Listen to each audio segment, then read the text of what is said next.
Welcome back to the Millennial Dentist Podcast, a podcast all about working smarter, not harder.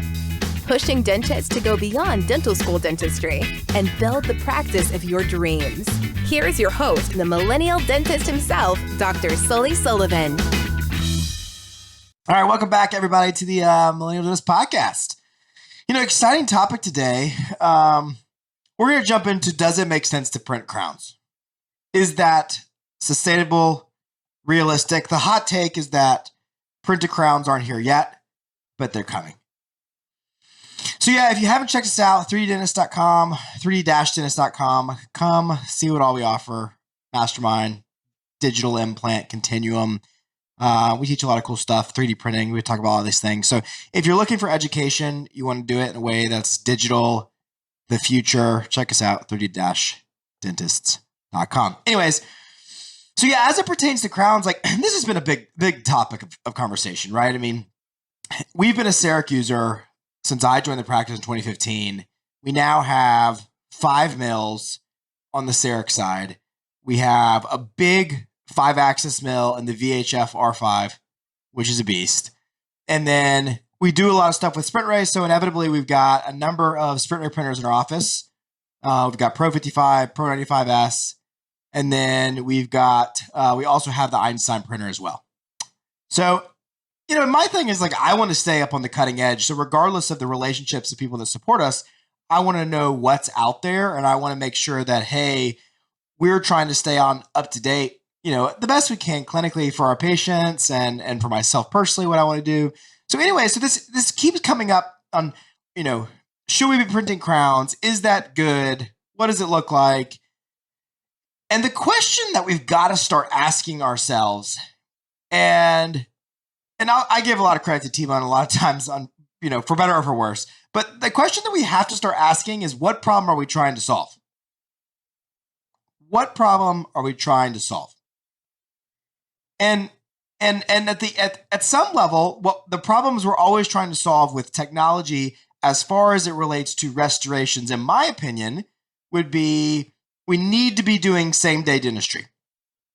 We need to be consumer-driven. Consumer-driven means if you have a crown number 19, you can get that crown done in one visit. That is a hands down. If you're not doing that, in my opinion, you're behind. Because the majority of us, or a lot of us, have been doing that for 10, 12, 15 years now. So that's kind of step one. So then if you can do it, it's, well, how fast can you do it? How good can you do it? And maybe how good you do it should be in the order, but fast tends to be, speed tends to be everything. I mean, shoot, for sprint ray, Usain Bolt is their their kind of liaison or whatever from our marketing standpoint, because speed is everything. So quality is important, speed's important, and then finally, obviously for the dentist, I mean, the elephant in the room is that cost is important, affordability. How cheap can we make these crowns to where we become more competitive, more affordable in a hard PPO environment? So when you break it down, I kind of look at this a couple of different ways. One is quality. And I'm a technology printing guy, but I have a hard time believing that the quality at scale, because I look at everything at scale too, by the way. I got to preface that. I get that shit works in certain people's hands. Stuff may work in my hands, but if I can't scale it down to my associates, to the people that I work with, then to me, it's not a reproducible model. So what I'm trying to look at is what is scalable in a big group practice, right? So our practice, we have 5 doctors, I think. Yep. 4 doctors currently, 1 on the way. And so everything we need to do in a busy PPO practice needs to be scalable. So in my opinion, Emax and zirconia restorations have proven that they are scalable, long-term, good restorations. There are other blocks out there that are good as well, but there's no reason that you can't do a Syrac type restoration in an 1.5 to 2 hour appointment. Now, so when we look at quality, the challenges I have is that, okay, what does the current state of resin materials stack up against blocks? And look, I am not the research guy. Surely if you listen to this podcast, you know that I'm not going to get into megapascals and shit like that. I'm just saying from a general standpoint, when we look at materials, it's my understanding, and I could be wrong, but I just think it's closer, is that the current blocks are more resin based than ceramic based. Meaning that like if I hit a 3D printer restoration with a hammer, it's going to break more than I do an Emax or zirconia one. And so from a longevity standpoint, from a polishability and a glaze standpoint, I think they're probably pretty comparable. And from a margin standpoint, there's no doubt that we can't print amazing margins. But I struggle with just the wear and tear of those restorations. And then this gets into kind of like bleeding edge versus leading edge versus lagging edge stuff, is that like at some point, I'm not sure I want to be the guinea pig of something that's used that much so often. Right? I mean, like Emax has been used for almost 20 years. And so to me, I have a hard time giving up that material when the only reasons I would do it, remember, are speed, quality, and cost. So let's break that down. Well, speed. Right now, to do a single Emax block on number 19 and to print a single, we'll call it sprint ray crown resin, crown on using that method, they're essentially the equivalent. And we'll break those down later in the episode, but they're essentially equivalent. So I'm gaining nothing in speed, really. Second of all, am I gaining anything in quality? I don't think I am at this point. And then third, am I gaining anything in cost? Now, sure, yes, but it's relative. Like I'm like, my block costs $30. How cheap do I need to be? Or $35? Like, yeah, I mean, I guess my resin crown or my printed crown maybe cost me $5. But there's a lot more that goes into it, and it's not a when you already have a workflow in place, there's a cost associated with learning and implementing and all that stuff. And I just have a hard time making a move on something that's going to save me $15. And you hear me talk about this all the time. I am so much more focused on finding ways to leverage technology to grow my business, not to save money. To grow my business, not to save money. So, like, I believe in printed restorations.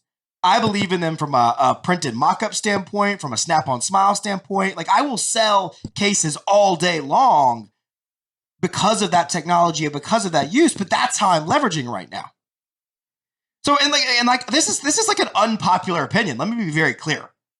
I just think that we have some time to go from that standpoint. So speed's the same. Quality, I think that still has the upper hand, obviously, to have something like Emax or zirconia. And then finally, cost. I don't think it's not some windfall of a thing that's going to make a difference. Now, the challenge is, okay, well, you'll say, well, someone who doesn't have CEREC. Well, so yes, there is definitely a bigger upfront cost to something like CEREC, Plan Mecca, or a workflow system. Now, that's getting more competitive, right? I mean, we can have a VHF now has a mill that can mill a block in a reasonable amount of time, I think 20 minutes or so. And that's around a $20,000, $25,000 mill. You pair that with a Medit, an Exocad. Now you're talking, let's call it 15, 10, that's 25 plus 20. You're under 50 grand for mill software and everything to do something like zirconia or Emax or et cetera. Now, you take a printing setup, or let's call it 15 grand. And then if we're going to include software, then we're at 25 grand to do the same math that I did using Exocad.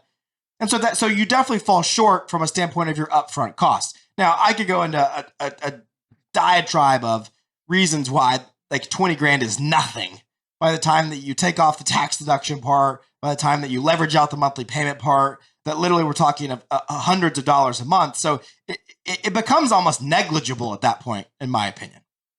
It really does. And so I just need to have something that is, predictable from a cost standpoint. And then so let's break it down now kind of step by step. Because I think, in my opinion, that's where push comes to shove, is when people want to be like, why are you hating on that? Like, I'm not hating on that. Like, I want it to work. It's in my vested interest. Like, I am a huge supporter in that regard. But there are some hiccups. So here they are. Sorry, it's 5 o'clock on Friday, so I'm having a beer.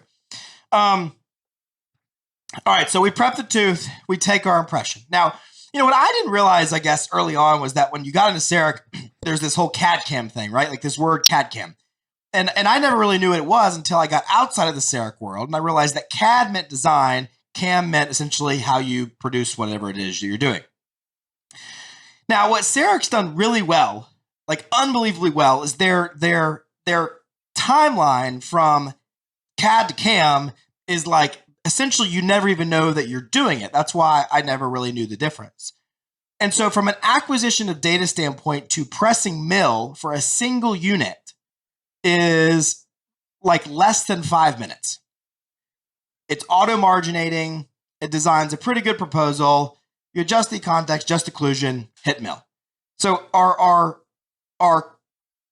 CAD part is going to be a huge windfall up at this point in Seric's favor. So now let's talk about how we would do the CAD part in a non-Seric workflow. So I've got a Medit, love my Medit. I have ExoCAD, I have VHF. So I could run these literally simultaneously. Or I have my printer, so I literally could run these in a simultaneous workflow. So I should do that one day. It'd be kind of fun. So in order to do that, I'm going to scan with my Medit.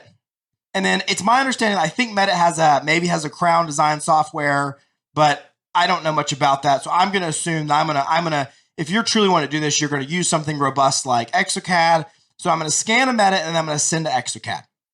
Now, that can happen if you're set up right digitally pretty quickly till the data inputs in.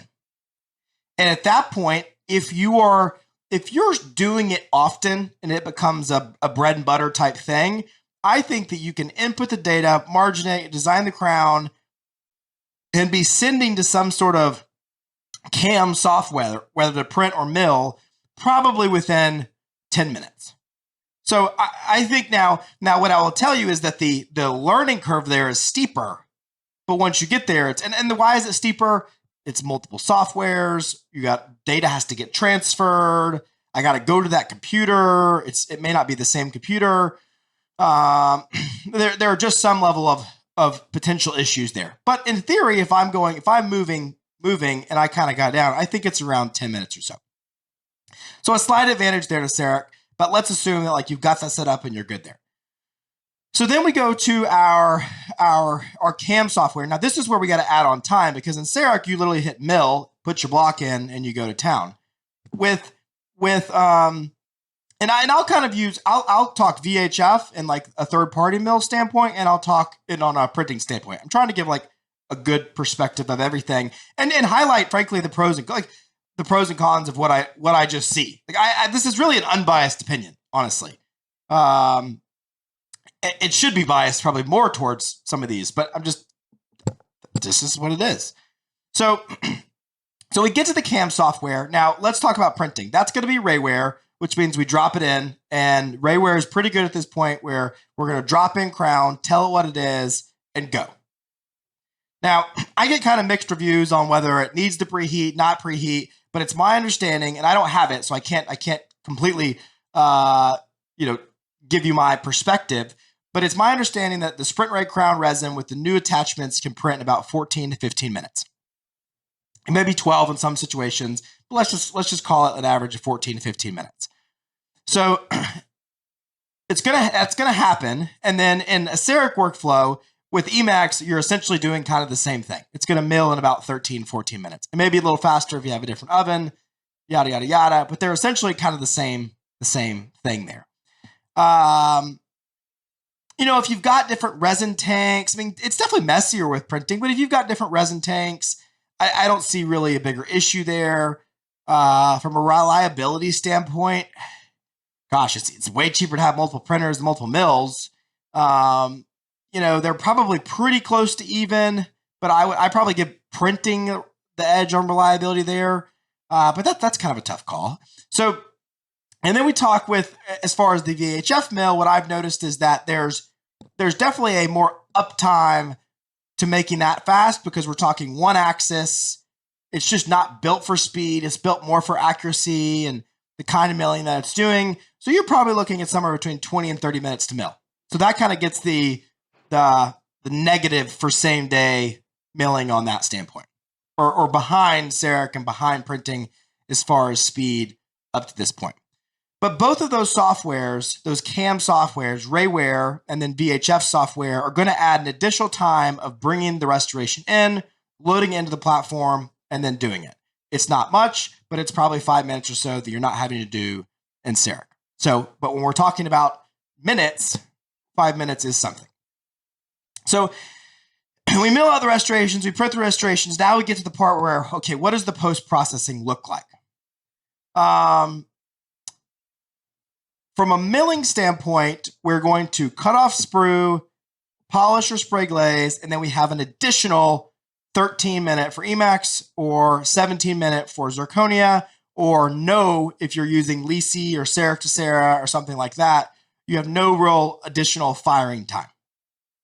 So depending on what you're doing, it could be an advantage or it could take slightly longer in that regard.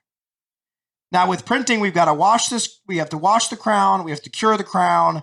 I'm using Onyx Tough right now for mine. So, the washed part, to wash one adequately, it may take a couple minutes. I'm typically just hand spraying that and wiping it off to move quickly in that regard. So let's call it 3 or 4 minutes. Probably the same amount of time that would take a sprue off.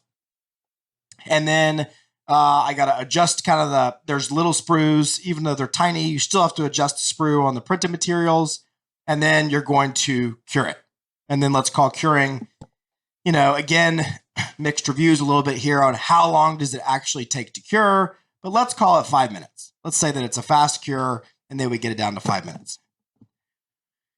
And then you got to include some level of glaze time, which is probably about the same for both. If you're spray glazing like an Emacs crown or zirconia versus, throwing on some OptiGlaze as it regards the printing. So you see here, the speed part is kind of 6 1/2 dozen another, or I hope that's kind of what you're gathering. That's at least what I've kind of seen from that point. So I don't know. I mean, it's just this whole news about a D2740 or whatever the new code is that now we can use printed permanent crowns is obviously going to push this envelope. I believe we're going to be printed crowns. I believe that by 2030, probably sooner, milling may be a flash in the pan as far as dental restorations go and long term. Who knows? But I'm definitely treading more cautiously into this. If you're a CEREC user, you think about using a Namek. What was the one? Lava Ultimate. You think about some of these resin-based blocks that we used, and we don't have the best experience of them long term. And the reality is with printed restorations, we just don't have that much research long term. And beyond research, we just don't have that much just out in the market getting worn and tore, used like dentists use stuff to see how is it going to withstand the test of time. So this is a little bit of my hot take. It'll probably get a little bit of flack. But at the end of the day, I think it's an honest opinion. I think that we have to be honest with ourselves. I think we have to tell it how it is. And I think that although we're moving that direction, I will be someone who's using them, who's trying to push the limit and using them here and there. I don't plan on, giving up my CEREC workflows for same-day dentistry at any point in time soon. In fact, kind of what I'm doing personally, my own practice right now is we're doing a lot of printed long-term temps or really nice printed aesthetic temps. So 8-unit cases, 10-unit cases. We're designing a mock-up in exocad that looks really nice. We prep the teeth. We drop that back into exocad. We marginate everything. And then from that, the restorations literally go down to the margins. And then I can print 8 restorations in 14 minutes. 8 restorations, 14 minutes. Now we make up speed, right? So I think a huge take-home point that the listener has to understand is that that's where printing wins, right? When we're talking about mass production.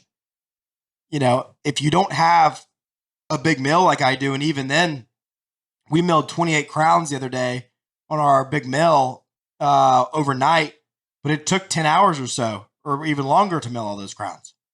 That would have happened in 30, 40 minutes on a couple of different platforms because of just the way that printing works.